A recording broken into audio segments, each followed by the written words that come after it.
Oui, cher camarade, sur plusieurs petits points qui traitent à la fois de la raison et de problèmes qui m'impliquent et dans lesquels il ne serait pas séant que je n'apporte pas un certain nombre de réponses.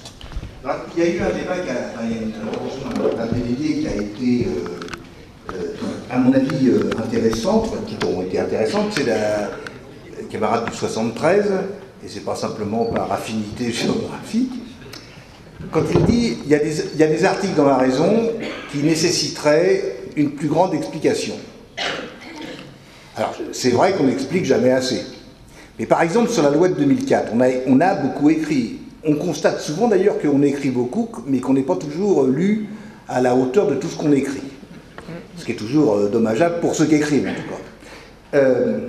La loi de 2004 est une loi issue de la commission Stasi, dans laquelle nous avons été auditionnés, dans lequel nous avons eu un incident grave avec René Raymond, qu'on ne présente plus, enfin, on ne présente plus, il est mort. Et même à l'époque, on ne le présentait plus. Quand j'étais avec Joachim Salamero, je pense qu'il s'en souvient, on débat, on présente l'opposition et tout, puis à un moment donné, ils nous font le baratin sur ostensible, ostentatoire, autant quand on vole, tout ce que vous voulez, quoi. Bon. Et je dis à René Raymond, qui était vraiment heureux de nous revoir, parce que lui, il avait écrit un bouquin qui s'appelait l'histoire de l'anticléricalisme de 1815 à nos jours, et son livre se terminait en disant « Les anticléricaux, c'est fini, parce que le cléricalisme, c'est fini ». Bon, la vie a montré que ce garçon-là avait une vision assez exacte des choses, donc il nous revoit, il est comblé de bonheur, et je lui dis « Mais, monsieur René Raymond, si un élève rentre dans une classe publique avec un pins avec la croix gammée, vous allez discuter de la taille du pins ou vous allez discuter de la croix gammée? Donc c'est pas ostensible ou ostentatoire, c'est le symbole. Et tous les symboles, religieux comme politiques, comme autres, doivent être interdits. Donc là, il a craqué, parce qu'il a dit vous vous prenez pour Costa Gavra dans le film Amen, avec la fameuse affiche, hein, la Stavisca, et qui se termine en croix, ou qui commence en croix et qui se termine en Stavisca, et tout. Donc c'était chaud. Une loi a été votée en 2004 sur la question, il faut rappeler l'explication extraordinaire, mais c'est vrai que le public change dans les congrès, donc il faut le rappeler. Chirac avait indiqué un petit crucifix de 4 cm, c'est bien, un crucifix de 10 cm, c'est pas bien. Ce à quoi nous avions indiqué à l'époque, que c'était vraiment un problème digne du certificat d'études, selon le fait que si l'élève fait 1,20 m ou si l'élève fait 1,70 m, la taille du crucifix, bien évidemment, étant proportionnelle, ça pose toute une série de questions, c'est le robinet qui fuit, la baignoire et tout ça. Bon. Il y a eu en fait, il faut bien se rendre compte, il y a eu un accord politique entre le Parti Socialiste et l'UMP, ça devait être l'UMP à l'époque, je sais pas. RPR. En 2004, je ne sais pas si c'était pas déjà à l'UMP. Ah, oui. Et qui disait, voilà, il y a un problème, les signes religieux à l'école, c'est l'article 10 de la loi Jospin. Les premiers signes religieux à l'école, c'est septembre 1989 à Creil. Et le vote de la loi Jospin d'orientation, c'est le 10 juillet 1989. Alors bien évidemment, il y a eu un deal, comme disaient d'autres, passe-moi la rhubarbe, je te passerai le Sénat. Le deal, c'était, les socialos étaient bien d'accord pour voter la loi, mais surtout pour dire que c'était la loi Jospin qui était responsable. Donc ils ont fait un tour de passe-passe, en disant on va inventer quelque chose d'autre. Parce que si l'article 10 de la loi Jospin avait été abrogé, étaient rétablis ipso facto les 2 décrets de Jean Zay de 36 et 37 qui réglaient le problème. Mais comme il ne fallait pas dire, bien sûr pour les socialos, d'ailleurs pour l'UMP aussi, que c'était la loi Jospin qui était responsable de ça, donc ils ont fait cette magouille de la loi de 2004 pour essayer de passer la rhubarbe. Donc nous, on a dit ce qu'on voulait, et ce qu'on avait à dire à ce moment-là.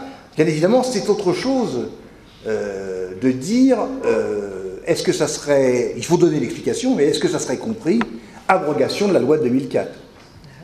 Alors je ne dis pas la palanquée d'emmerdement et de critique. Ceci dit, ça déporterait complètement le débat. Donc nous, dans toutes nos précisions, on a expliqué que c'était la loi Jospin et que c'était une combine politique pour sauver la loi Jospin. Parce que la loi Jospin, il y avait le droit d'expression des élèves dans l'article 10, mais il y avait aussi surtout tout le reste avec lequel la droite était entièrement d'accord. Donc comme il fallait sauver le soldat Jospin, la droite et la gauche se sont mis d'accord pour faire ce bidouillage de la loi de 2004. Donc c'est assez facile à expliquer dans un congrès de la libre pensée, c'est plus difficile de l'expliquer dans la vie, et on peut reprendre ces éléments-là, mais il faut, comment dirais-je, faire beaucoup de pédagogie. Sur d'autres problèmes, parce qu'il faut, comme disait Michel Audiard, ouais, il ne faut pas prendre les enfants du bon Dieu pour des canards sauvages, et puis il y a toujours un certain nombre de camarades dans leur grande naïveté, et la naïveté est quelque chose de tout à fait positif dans le militantisme, à condition d'en sortir, qui nous expliquent, voilà, tout ce qu'on connaît au sein de la libre pensée, c'est les querelles, les divergences, les problèmes, c'est parce qu'il s'est passé quelque chose ailleurs, sur le plan politique. Et les camarades ont tout à fait raison. Ce qu'on connaît actuellement, et ce qui se termine aujourd'hui, c'est le produit d'un problème politique qui est totalement extérieur à la libre pensée. Ça, c'est vrai. Il y a eu une scission, une cassure, une fracture, selon qui vous la raconte, c'est pas la même chose. Il y a eu un problème politique dans une organisation politique, et ce problème a été transplanté au sein de la libre pensée, et comme la greffe était pas bonne, il y a eu un rejet. Ben là, c'est médical. On a essayé, comment dirais-je, d'inventer des choses. Parce que c'est des inventions qui d'ailleurs ont complètement discrédité les gens qui racontaient ça.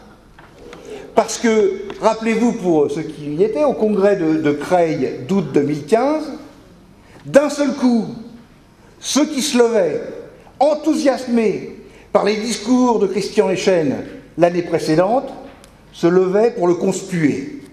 Et nous avions, et j'avais, et puis je n'étais pas le seul, posé une question, mais qu'est-ce qui s'est passé en juillet 2015 ? On n'a jamais eu de réponse. Ils le savaient, nous le savions, tout le monde le savait, mais c'était un peu emmerdant. Parce que si vous voulez, ça ressemble quand même à quelque chose de légendaire, de mythique.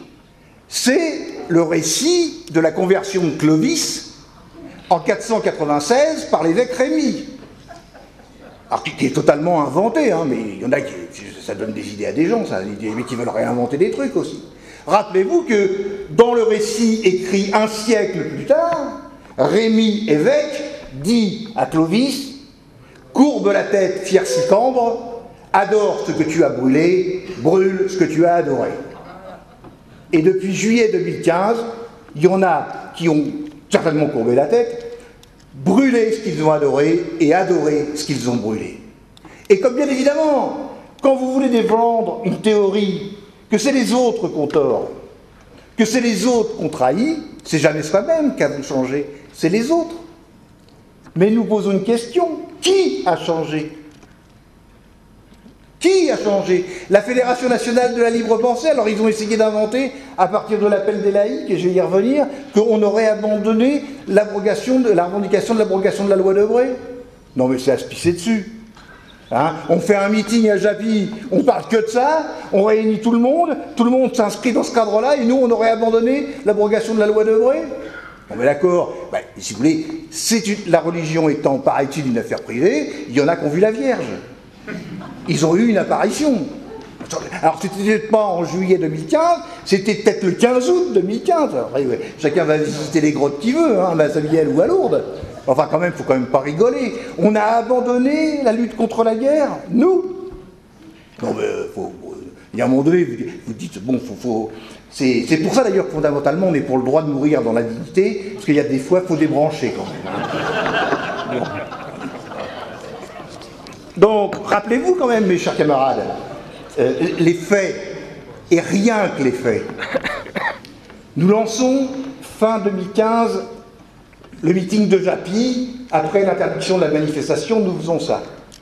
nous réunissons quand même un panel à faire pâlir d'envie. Alors c'est vrai que souvent ma sainte mère me disait « faut mieux faire envie que pitié », donc ça lui faire envie, et il fallait donc critiquer ce que nous avions réalisé au meeting de Japy. Dans la foulée, un an plus tard, sur la base des contacts qu'on a, sur la base du développement, sur la base de l'écho, on lance l'appel des laïcs. Et je vous invite à relire cette extraordinaire lettre de François Saintron, qui a été l'initiateur en 1979 du lancement de l'appel aux laïcs, et qui écrit, François étant toujours libre penseur, que un mot, un machin, là, un truc de O ou D, c'est 30 ans qu'a passé pour passer du O au D. Bon. Et donc, on lance l'appel des laïcs. Alors, bien évidemment, comme on n'avait pas, mais ça c'est notre problème à nous, on est des gens bizarrement foutus, on n'avait pas envie d'être seuls. On avait envie que des gens, des organisations, des associations, des syndicats nous rejoignent dans l'action qu'on mène. C'est vrai que c'est une idée tout à fait déplacée. Quand il y en a d'autres qui, eux, veulent rester entre eux. Alors, quand on veut rester entre eux, d'abord, déjà, on n'est pas capable d'inventer quelque chose de nouveau, parce que ces gens-là ont une capacité de ne reprendre que des trucs qu'on a déjà fait dans le passé. Hein, bon. Si vous voulez, paix en Algérie, c'est bien, quand c'est la guerre en Algérie. Hein. Après, si vous voulez, bon, bah, ça vous rentrez dans un autre domaine, quoi. Bon, c'est un peu compliqué. Donc on fait l'appel des laïcs, qui a un succès, qui rencontre. Après, comme un pare-feu, une contre-offensive, une tentative de division, faut bien mettre un peu de chair autour de l'os, sort l'appel aux laïcs. Et quand vous lisez l'appel aux laïcs, vous êtes quand même effaré par un truc, alors c'est même pas le contenu qui est indigent, c'est que dans un appel aux laïcs, je suis sûr que vous allez comprendre ce que je vais vous dire, vous pensez qu'on va parler aux laïcs. C'est con, mais enfin, bon, ça semble évident. Ah non, mais l'appel aux laïcs, il a deux parties. Il a un appel aux laïcs qui critique la Fédération nationale, qui invente des trucs et des machins, et il y a une deuxième partie qui est la question de la guerre. Alors nous, on sait faire. On peut traiter de la laïcité, on peut traiter de la guerre, mais quand vous mélangez, c'est autre chose. Ce n'est plus un appel, ce n'est plus une pétition, ce n'est plus un regroupement, c'est une base programmatique pour scissionner. Et l'appel aux laïcs est au point de départ déjà contenu un appel à la scission parce qu'il fallait bien trouver des points pour critiquer la Fédération nationale de la libre pensée. Si par mégarde nous nous étions occupés, ce qui peut arriver, de la culture du bambou au Guatemala au IVe siècle, ce qui est un sujet qui passionne les foules, nous aurions eu droit, dans l'appel aux laïcs, à quelque chose qui critique la culture du bambou au Guatemala au IVe siècle. L'important n'était pas le contenu, l'important c'était de critiquer la Fédération nationale. Donc qui, dans cette situation, a intégré, apporté un corps étranger à la Fédération nationale pour provoquer des débats, des scissions, des querelles et des polémiques? C'est ceux qui ont courbé la tête et qui brûlent ceux qu'ils ont adorés. C'est d'ailleurs tellement vrai que tout se charge d'un contenu, parce qu'à un moment donné, la mauvaise foi ne suffit pas. Le mensonge et la calomnie ne suffisent pas. Dans l'appel qui a eu lieu pour la rencontre de Mogio, du mois de juin-juillet, bon. Alors, je vous invite à regarder la vidéo. Parce qu'alors, comme remède contre l'amour, c'est quelque chose de fantastique. Hein. Si des fois vous aviez des questions, des doutes sur la politique de la Fédération nationale, alors regardez ça, c'est miraculeux, c'est la jouvence de l'abbé Souris, hein, ce truc-là. Alors donc, ce texte, Mogio est appelé, c'est une conférence nationale, qui est appelée sur 2 points, parce que bon, ils n'ont quand même pas beaucoup d'idées, la question de la laïcité et la question de la guerre. Et vous lisez, c'est ce document que vous avez dû recevoir par Internet. qui commence comme ça: l'action du gouvernement Macron n'était pas tout entière inspirée par la doctrine sociale de l'Église. Les cléricaux dont il prend investi les cabinets ministériels et les innombrables commissions qui entourent ce gouvernement, ils règnent dans les allées du pouvoir comme un parfum d'encens contraire à la loi de séparation. Ça, ils ont dû pomper ça dans un discours à moi, ils ont trouvé ça intelligent. Et le premier sous-titre, c'est... Alors là, vous, quand même, faut être assis. Hein. Les cléricaux sont de retour, ils siègent au gouvernement. Chers camarades, étiez-vous conscients, ou étiez-vous aperçus que les cléricaux n'étaient plus au gouvernement sous Hollande, qu'ils n'étaient plus au gouvernement sous Sarkozy, qu'ils n'étaient plus au gouvernement sous Chirac? Non, ils reviennent, ils sont de retour. Fantastique. Alors, je comprends bien, parce que les mêmes vous racontaient sur un autre plan qu'il fallait que Mélenchon rencontre Hamon, et comme Hamon, il était comme Hollande, membre des clubs témoins aficionados de Jacques Delors, ça faisait compte dire que, comment dirais-je, attaquer Delors pour son appartenance au courant rocardien, alors qu'Hamon était tout à fait aussi au courant rocardien historiquement. Donc on nous raconte une histoire, les cléricaux reviennent au gouvernement sous Macron. Non, ils sont toujours au gouvernement. Alors après, on peut discuter de la gravité des trucs. Ils étaient au gouvernement. C'est pas Macron qui a fait le discours à Notre-Dame-de-Latran sur l'instituteur et sur le curé. C'est Sarkozy. Hein, et c'est Hollande qui a été aussi proto-chanoine d'honneur de notre... Alors donc ça c'est sur l'aspect laïcité. Sur l'aspect militaire.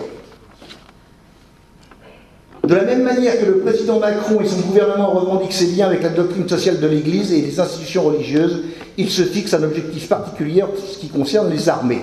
Et on décrit les OPEX et tout ça. Mais qui a bombardé l'Afghanistan? Qui a bombardé la Libye? Qui a bombardé la Syrie?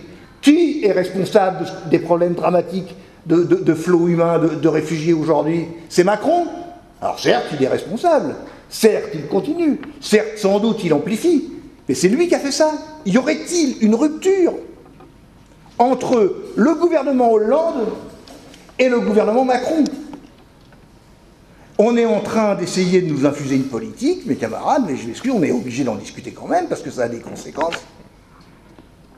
Hollande, c'est la gauche, et Macron, c'est plus la gauche.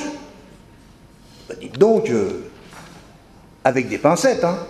Donc quand même, il faut quand même être assez lucide. L'appel aux laïcs d'Alain Vissec et de Michel Vincent, donc, est un appel à la scission. Et la preuve du pudding, comme disait Engels, bah, c'est qu'ils sont partis. Alors après, on peut dire les intentions, les trucs et les machins, mais où sont-ils? Alors après, il y avait un débat, il y avait l'appel aux libres penseurs, vraiment libres, vraiment penseurs, vraiment ceci. Bon, ça c'est des OGM laïques. Et ça se terminait, il faut un débat. Alors moi j'ai dit, et puis il y a beaucoup de camarades qui sont témoins, nous sommes pour le débat.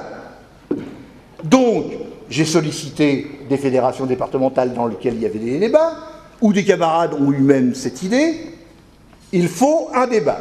Il n'y a qu'un problème, c'est que pour un débat, il faut des débatteurs. Parce que quand vous vous parlez tout seul, l'autre, il se rasait devant le miroir, il pensait qu'il allait être président, ça pose un problème.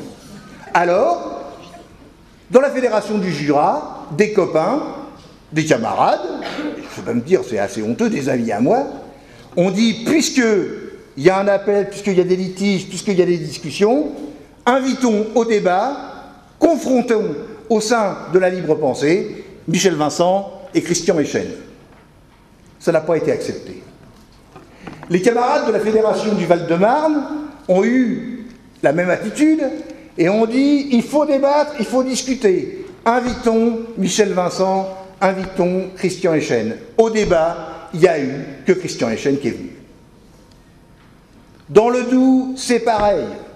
Dans tous les endroits où nos camarades, ou moi, j'ai dit je veux débattre, je veux discuter, je veux être confronté à ceux qui font le procès de la libre pensée, il n'y a pas eu un interlocuteur, pas une seule fois. C'est le débat, sans débatteur. Donc ça pose quand même un certain nombre de questions de ceux qui amènent au sein de la libre pensée des problèmes tout à fait extérieurs. Alors je voudrais terminer sur deux petits points, parce qu'il y a des choses quand même qui sont intéressantes. sur la question de l'appel des laïcs, j'ai bien entendu une intervention disant l'appel des laïcs, c'est signé par des bureaucrates. Alors moi, quand j'avais 16 ans, la lutte anti-bureaucratique, ça me passionnait. Bon, après, quand vous rentrez dans le mouvement ouvrier, vous, dans l'organisation, dans la vie tout courante, vous vous apercevez que c'est pas parce que vous vous levez un matin dans un congrès en disant « ah bah la bureaucratie » que ça règle le problème. Et alors, qu'est-ce que c'est que la bureaucratie? Est-ce que c'est un mec qui a un bureau? Bon. Et puis, il y en a beaucoup que j'ai connus, moi, qui s'étaient « ah bah la bureaucratie », c'est devenu « ah bah les organisations du mouvement ouvrier », et ça s'est terminé à Sigmaringen. C'est vrai. Hein? Déa, Doriot, tous ces gens-là avaient tous une critique ultra-gauche sur les appareils et sur les organisations. Bon, après, comment ils ont fini? Moi, qu'est-ce que vous voulez? J'ai été formé à cette école, à l'envoi une autre. Hein. Il n'y a pas de classe sociale et politique qui ne soit pas organisée. Et pour être une classe en soi et une classe pour soi, il faut des organisations. Alors peut-être que ces organisations ne sont pas terribles, c'est possible, chacun peut avoir son point de vue sur ces questions-là, mais quand il n'y a pas d'organisation, c'est encore pire que quand elle est mauvaise. Parce qu'on sait ce que c'est ramener le prolétaire à sa condition individuelle en concurrence avec lui-même.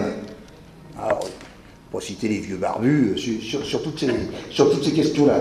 Mais alors quand j'entends, oui, mais alors, parce que c'est un débat pas nouveau que j'ai avec notre camarade Quentin, oui, mais, parce qu'on a eu un débat en tête-à-tête, et j'espère qu'il ne m'en voudra pas de le rappeler, il m'a dit, oui, mais les bureaucrates syndicaux ont signé, étaient-ils sincères? Alors là, si vous voulez, si à chaque fois que vous faites signer un appel, il faut avoir la GGN ou un détecteur de mensonges, alors là, bon, c'est plus long, quoi, hein, pour avoir les signatures. Et Quentin a dit, et j'espère qu'il me pardonnera cette petite pique humoristique, l'appel des laïcs ne constitue pas en lui-même un appel de constitution d'un front laïque. Enfin, camarades, dans quel monde vivons-nous? S'il suffisait de faire signer un texte pour constituer un front unique ouvrier ou un front laïque et républicain, on aurait fini par s'en apercevoir. Et à contrario, je trouve qu'il y a une grande naïveté là-dedans, parce que penser que de faire signer des gens, ça va constituer un front, c'est un peu administratif, j'oserais même dire bureaucratique, ah oui, comme conception. exactement. Hein? Donc alors, vous voyez, la bureaucratie, c'est pas toujours là où on pense qu'elle est, qu'elle existe, et donc ça pose quand même un certain nombre de questions. Par ailleurs, j'ai bien noté ça aussi, ne tombons pas dans le complot, camarades. Hein? Il n'y a pas de complot contre la Fédération nationale de la libre pensée. Non, bien sûr. Vous avez le 87, le 34, le 25, le 80, le 77, le 45 qui se déstabilisent, il n'y a pas de complot. Mais Pasteur avait tort, il y a une génération spontanée. Ça existe des choses qui se passent comme ça, sans que ça soit organisé, sans que ça soit planifié. Bien sûr. Bon, alors, on peut voir la Vierge aussi, hein. Donc ça, c'est une chose qui me semble quand même un peu étonnante. Dernière chose, parce que ça va venir, donc autant le dire maintenant, ça m'évitera de le dire après, c'est la question de la Fédération de la Somme. Alors, comme je sais que c'est Daniel qui va en parler, je vais lui rappeler quelques souvenirs. Pendant des décennies, la Fédération nationale de la libre pensée s'est fait avoir à appeler tous les ans, aux alentours du 1er juillet, au rassemblement pour le Chevalier de la Barre à Abbeville. On a ramené des centaines de personnes. Ça nous a coûté un pognon d'enfer. On a publié des tracts, des raisons et des trucs et tout ça. Et puis, au niveau des cartes, parce que vous voyez, on est matérialistes, nous, hein, bon, au niveau des cartes à la libre pensée, dans la Somme, 0 plus 0 égale la tête à Toto. Alors, à un moment donné, vous connaissez ma grande pédagogie et ma grande tendresse, j'ai été voir les mecs du groupe Labarre en disant il va falloir arrêter de se foutre de notre gueule, vous voulez qu'on vous aide, vous voulez qu'on vous fasse le public, il va falloir quand même ramener quelque chose à la caisse, à la maison, diraient certains. Bon. Alors là, la pression qu'on a exercée était telle que ça devenait difficile de résister aux sirènes qu'ont voulu séduire Ulysse.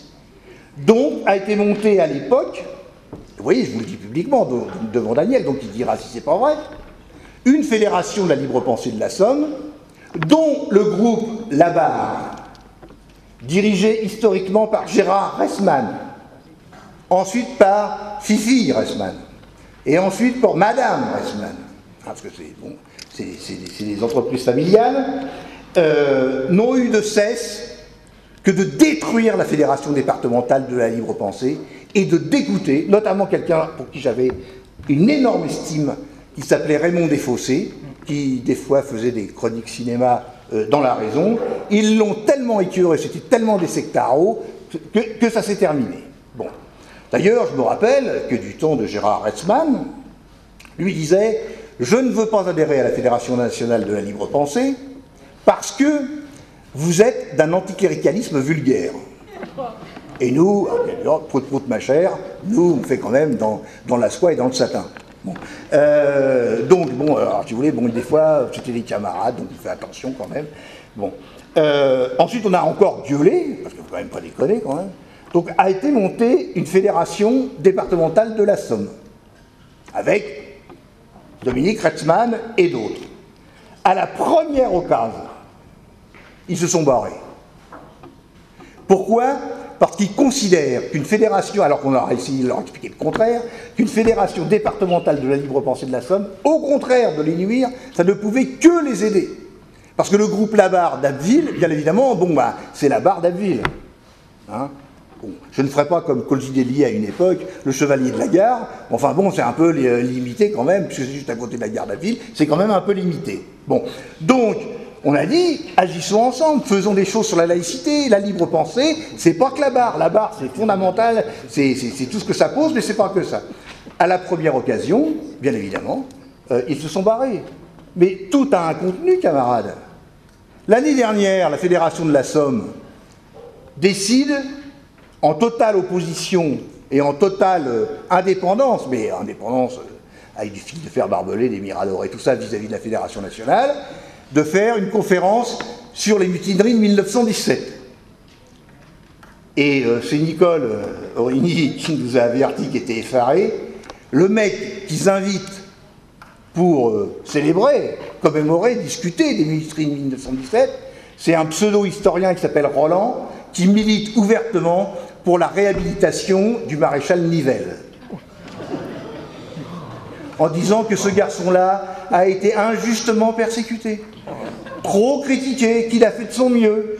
Alors c'est vrai que sur l'offensive de 16 sur la Somme, il a vraiment fait de son mieux. Hein, donc tout ça a un contenu. Tout ça a un contenu précis. C'est ce que disait Yvan tout à l'heure, ce matin, quand les gens qui nous reprochent qu'on a abandonné l'abrogation de la loi Debré, qui en 2012 disaient « Oh, Caldi, c'est un connard », ce qui est vrai. Donc il y avait un terrain sur lequel on pouvait s'entendre. Bon. Et qui, en 2017, invite Eddy Caldi, qui milite ouvertement en tant que président des DEN, pour dire « Non, la loi Debré n'est pas une loi anti-laïque. La loi Debré est une loi laïque et elle est mal appliquée, il faut bien l'appliquer. » C'est ce que dit Caldi. Et vous lisez les ouvrages de Caldi et Tsitoussi, sa copine, ou sa collaboratrice, c'est quand même extraordinaire. Ils vous font une histoire de la laïcité et des attaques anti-laïques. La gauche n'est responsable de rien. Le seul reproche qu'ils font à la gauche, au gouvernement, c'est d'avoir gardé le silence. Que nous eussions aimé, que Rocard, que Jospin, que Lang, et que tous ces gens-là se taisent. Mais quand ils ont été au gouvernement, ils ne se sont pas tus. Ils ont agi, et d'un certain point de vue, ils ont fait ce que la droite ne pouvait pas faire. Et ils ont été pires. Alors, quand on veut nous faire des procès sur toutes ces questions-là, bien évidemment, la vie se charge toujours d'un contenu, donc il faut bien, comment dirais-je, indiquer les choses, et je partage tout à fait ce que dit Henri, parce que moi, j'ai entendu, ceux qui sont partis veulent revenir. Bon, alors, moi, ça m'amuse chez Claude François. Ça s'en va, ça revient, vous rajoutez un coup d'Alexandrie, Alexandra, tout ça, ça vous fait une soirée. Hein. Bon, non mais, si vous voulez débattre, faut quand même être là. Si vous partez, c'est que vous ne voulez pas débattre. Hein? Ou alors, partir, c'est mourir un peu, et mourir, c'est partir beaucoup. Bon, d'accord, bon, alors là, ça débat. Donc je pense qu'il faut quand même être assez lucide sur toutes ces questions-là, et savoir raison garder. Je vous remercie.